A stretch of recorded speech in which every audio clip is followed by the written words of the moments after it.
even though they just got promoted, but they've been there, so they know the waters, they've tested the waters, they know the terrain, so they will also not be playing with a lot of excitement. Then you have Katsina United also playing with Warri Wolves. Kwara United will be locking arms with Ikorodu City FC. Remo Stars will be playing against Rivers United. Now, Remo Stars and Rivers United, these are guys that will be distracted because they have continental engagement. They will be waiting for the preliminary fixtures, to be scheduled or reviewed on 12th of August next month, as CAF has reported. So they will be in the CAF Champions League, and they will fly the flag of Nigeria. Remember, the last time a Nigerian club won CAF Champions League was in 2004, and it was Enyimba. And since then, we've not tested it. We've not tested CAF Confederation. We've not tested CAF Champions League apart from Enyimba. So Remo Stars and Rivers United, they have a very big, responsibility, very big, strong burden to carry, because they will play in the Nigerian League. They will also play in the Confederation, in the CAF Champions League. So by 12th of August, they will know their opponents, and now they have a very big game. And I love the fixture. Remo Stars and Rivers United is going to be like a cutting razor for the league. These are the first and the runners-up beating each other. I think it's going to be a match of pride.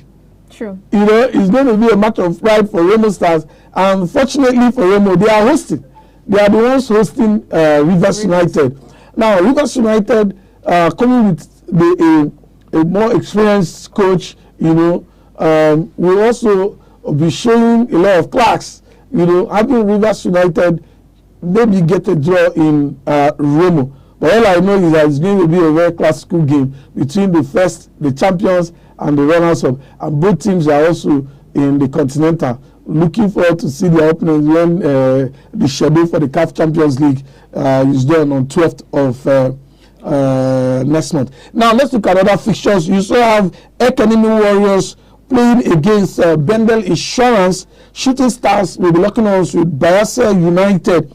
And then you have Barua FC against Enyimba. Another strong fixture. You can imagine Barua FC, newly promoted, a Kano club, privately owned, playing against Enyimba, 9-time champions of the MPFL, one-time champion of the CAF Champions League, and then a newbie coming to play. Anyways, anybody will be traveling to Kano to play that game against Barua FC. Even though Barua has hired a very wonderful coach, Ladon Bosu, his name is very popular, very good tactician. I know he will bring in experience to that club. So for Ladon Bosu sitting on the sideline, marshalling out others and the players, I think if they listen, they might be an upset in Kano against Enyimba. But let's see how it pans out, because that game is something to watch. Barua FC against Enyimba. I don't know why this draw happened like that. And how can you be giving this newly promoted? Please give them some startup. At least when they play those small names, and before going to see the big masquerade, I think we start from the small masquerade before going to see the big masquerade. Yeah. But starting with Enyimba is going to be a muffin, a kind of motivator. All right, I've played Enyimba, so who is this one? Yes. So when I've seen 99, what is 100? You only want to be 100. So I think it's actually a very good fixture when it comes to that game between Barua FC and Enyimba. Another one, Kun Khalifa against Rangers. Yes. And speaking of Enyimba, Enyimba is actually trying to rejuvenate their team, meaning that they've always known themselves to be champions, and over time they see themselves fall down the radar of being champions, and then allow other guns like the Enugu Rangers and then the Remo take up the title to be champions of the MPFL. So recently they've been trying to see how they can rejuvenate the team. They've called a lot of they've tried to bring in some technical manpower to help the team perform so well in the league as well. So I'm expecting Enyimba to do super well in the FPFL this season, because they've promised to actually give in their best, because they want to take up the title again. They want to be champions again, because it's been a super long time that they've held the title of the MPFL. So I'm expecting Enyimba to beat the Barrow FC. That's my I'm thinking they will beat them, because they want to make a point that, okay, despite you've hired this top guy as your coach, we can still beat you.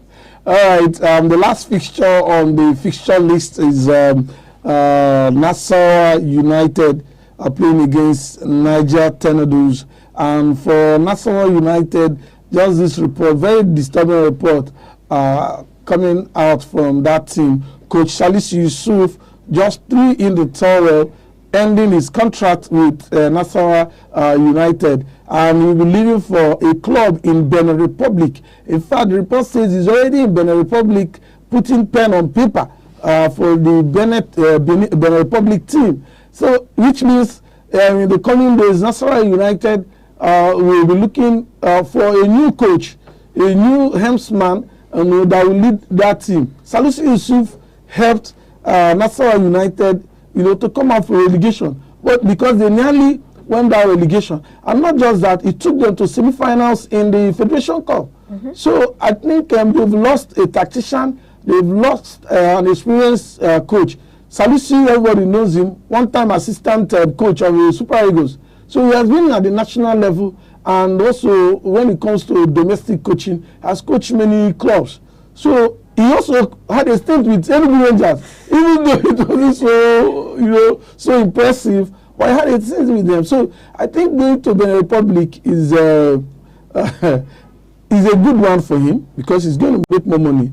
And the historic seeing, a Nigerian coach, coaching a club in Benin Republic. It's going to be the first time it's happening, Benin club poaching Nigerian coach. Although I wish him good luck, but Nassau United will have to do everything very, very fast to make sure they get a coach before August 20, because a lot of teams are just campaigning for the best coaches now. So if they don't act fast, that means they might have a kind of a disturbing season when the season starts by August 20. Anyways, away from there, let's talk about the Super Falcons. We cannot stop talking about them, because the money continues to rain on them. These are the money ladies, the Super Falcons, remember, they just concluded African Women's Nations Cup held on Saturday. They defeated Morocco 3-2 to lift that cup, or that trophy, for the 10th time. They returned since yesterday, and it's been reception upon reception. Now, yesterday, they arrived Abuja. They did their cup trophy parade, and they had a reception with the president of Nigeria, President Bola Ahmed Tinubu, there in Aso Rock, where a lot of goodies, were given to them. In fact, some ladies are now being jealous. Some of them are regretting why they didn't play football. And some parents, where they are now, will be saying, oh, how I wish I had allowed this lady to continue playing football, but it's too late, right? It's too late. So yesterday, after the special handshake, President gave them $100,000 each to the 24 players,